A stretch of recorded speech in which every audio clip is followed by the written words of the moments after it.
तो है गाइस, क्या हाल चाल है? तुम सब बढ़िया हो गया, दिन आगे भी बढ़िया रहना। तो इस वीडियो की शुरुआत करने से पहले मैं तुम लोगों को बताना चाहता हूँ कि हम लोग 1K के काफी ज्यादा करीब है, बस तुम्हारे प्यार और सपोर्ट की वजह से। तो उम्मीद करता हूँ तुम लोग आगे भी ऐसा प्यार और सपोर्ट बनाए रखोगे और चैनल को सब्सक्राइब कर दोगे। तो चलो वीडियो को शुरू करते हैं। तो इस वीडियो की शुरुआत में हम उसी मोटे आदमी को देखते हैं जिसे कि हमने पिछले एपिसोड में देखा था। यहाँ वो अपना नाम युत्तो को बताता है और कहता है मेगुमी को हमारे हवाले कर दो, नहीं तो तुम सभी मारे जाओगे। पर यहाँ ज़ांज़ा कहता है ये काफी ताकतवर लग रहा है और बिना किसी हथियार के लड़ता है, तो इससे तो मैं ही लड़ूंगा, और उस पर जाकर हमला कर देता है।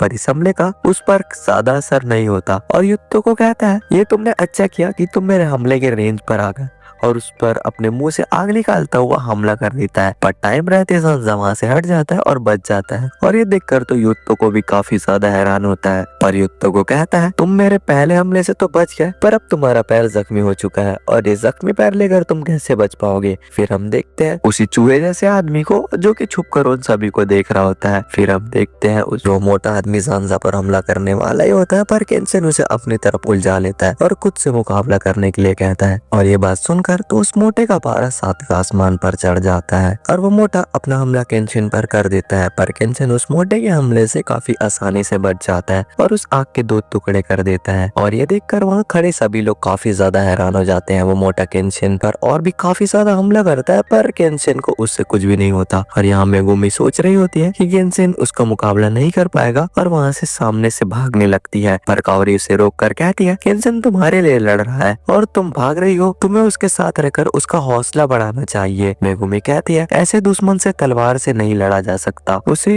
ये थोड़ी देर ही रोक पाएगा। पर काओरी कहती है देख लेना केंशिन ही जीतेगा, तुम केंशिन के बारे में कुछ भी नहीं जानती, वो कोई आम तलवारबाज नहीं है। और हम देखते हैं कि होता भी कुछ ऐसा ही है, केंशिन को उस मोटे के हमले से कुछ भी नहीं होता। और हम देखते हैं कि उस मोटे के पेट का तेल भी खत्म हो जाता है। वो लाल भालू जैसा आदमी फिर से अपने पेट में तेल भरने लगता है, और ये देखकर केंशिन उससे ऐसा करने से रोकने जाने ही वाला होता है, पर ज़ांज़ा उसे रोक लेता है और कहता है मेरी मदद करने के लिए शुक्रिया, पर इसे तो मैं ही ठिकाने लगाऊंगा, और मुकाबला फिर से शुरू करने के लिए कहता है। पर इस समय मोटा अपने पेट में तेल भर चुका होता है और कहता है अब काफी देर हो चुकी है, अब तुम मेरा मुकाबला नहीं कर पाओगे, मैं तुम्हारी चीता जला दूंगा, चिंता का चीता चीता कर दूंगा। ज़ांज़ा उस मोटे आदमी से कहता है अबे लाल भालू, अब तेरे मुंह से आग निकलने का राज खुल चुका है, तो तू मेरा कुछ भी नहीं बिगाड़ सकता। पर तभी मोटा ज़ांज़ा पर हमला कर देता है, पर ज़ांज़ा उसके हमले के बावजूद उस मोटे के मुंह में हाथ डालकर उसका तेल का थैला ही बाहर निकाल लेता है। काफी खतरनाक है भाई ये, और कहता है अब तुम मुझसे नहीं जीत सकता तो अपनी हार मान ले।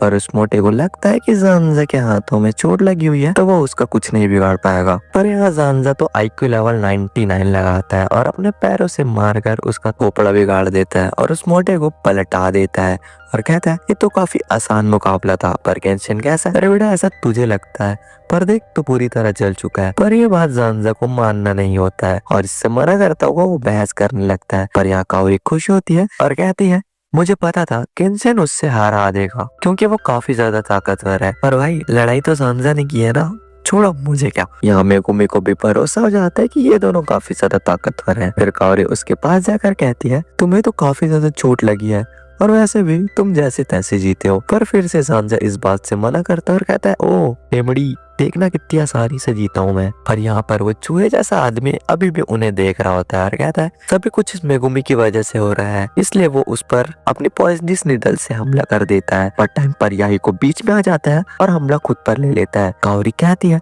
तुम आखिर बीच में क्यों आए? याही को कहता है मैं केंशिन और ज़ांज़ा की टीम का हिस्सा हूँ और वो लोग मेगुमी की रक्षा कर रहे हैं, तो टीम में रहकर मैं उनकी तरह लड़ तो नहीं सकता, पर मैं उनकी ऐसे मदद कर सकता हूँ। पर वो निडल पॉइजनस होती है, इसलिए वो बेहोश हो जाता है। और वो चूहे जैसा आदमी काफी खुश होते हुए कहता है वे मेरे बीच में आएगा तो चटनी बन जाएगा। और अब वो केंशिन पर भी हमला करने के लिए जाता है, लेकिन वो केंशिन की तरफ जब देखता है तो वो वहाँ होता ही नहीं है। और केंशिन अचानक से हवा से आकर उस पर हमला कर देता है और कोई और आकर उसे बचा लेता है। हम देखते हैं याहीको की हालत काफी ज्यादा खराब होती है। अभी केंशिन और वो अनजान आदमी आमने सामने खड़े होते हैं। वो आदमी कहता है हमें पता है कि हम यहाँ मेगुमी को नहीं ले जा सकते, तो हम अपने साथियों को लेकर जा रहे हैं।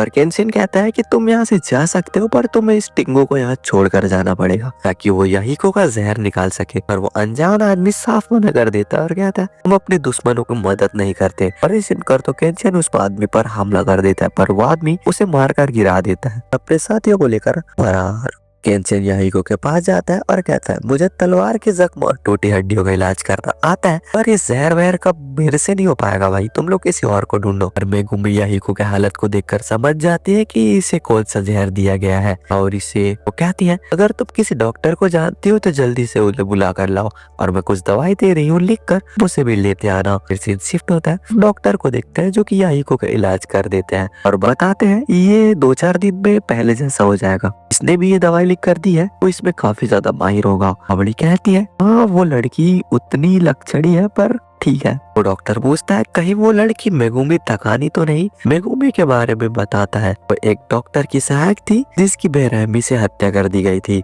सीन शिफ्ट होता है, हम मेगुमी को देखते हैं जो यहाँ से भाग रही होती है पर केंशिन अचानक से आकर उससे पूछता है ओह आधी रात को कहाँ जा रही हो मैडम। और यही को बचाने के लिए शुक्रिया करता है। और मेगुमी कहती है शुक्रिया की कोई जरूरत नहीं है क्योंकि उसने मुझ पर हमला किया था। केंशिन फिर से पूछता है वैसे ये सब छोड़ो, वैसे तुम जा कहाँ रही हो। मेगुमी कहती है फिलहाल तो मैं टोक्यो जाऊंगी फिर तुम्हारी सब मुसीबत खत्म हो जाएगी। केंशिन पूछता है ना तुम्हारे गाँव में तुम्हारा कोई इंतजार नहीं कर रहा और उसे सब कुछ बता देने को कहता है। मेगुमी कहती है 5 साल पहले मैं उतनी समझदार नहीं थी जितनी अब हूँ। डॉक्टर छिपकर अंड्रियो के साथ काम करता था और अफीम बनाता था। अंड्रियो अफीम बनाने के सस्ते सामान खरीद कर लाता था और वैद उससे अफीम बनाता था। एक दिन कांड्रियो ने वैद से अफीम बनाने की विधि पूछी पर वैद ने ज्यादा मुनाफे के चक्कर में उसे बताने से साफ मना कर दिया और गुस्से में आकर कांड्रियो के आदमियों ने उसे मार दिया। और अब मैं उसकी सहायक आखिरी इंसान बची थी जिसे अफीम बनाने की विधि पता थी और इसलिए वो लोग मेरा पीछा कर रहे हैं। केंशिन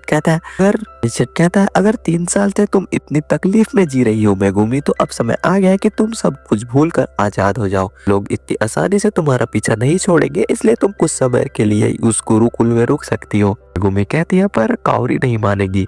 काउरी दीवार के पीछे से बाहर निकलती है। केंशिन पूछता है मैं चलेगा ना काउरी। काउरी मान तो जाती है पर काउरी कहती है एक बात याद रखो केंशिन फंसाने की कोशिश मत करना, अगर तुमने ऐसा किया तो मैं तुम्हें निकाल दूंगी। उसके बाद हम उसी अनजान आदमी को देखते हैं जो कि अपने ईडर को सारी इन्फॉर्मेशन दे रहा होता है और ये एपिसोड यहीं पर खत्म होता है। तो अगर वीडियो पसंद आई तो चैनल को सब्सक्राइब और वीडियो को लाइक कर देना। मिलते हैं नेक्स्ट वीडियो में, तब तक के लिए bye bye, take care, tata और सब्सक्राइब करना मत भूलना यार।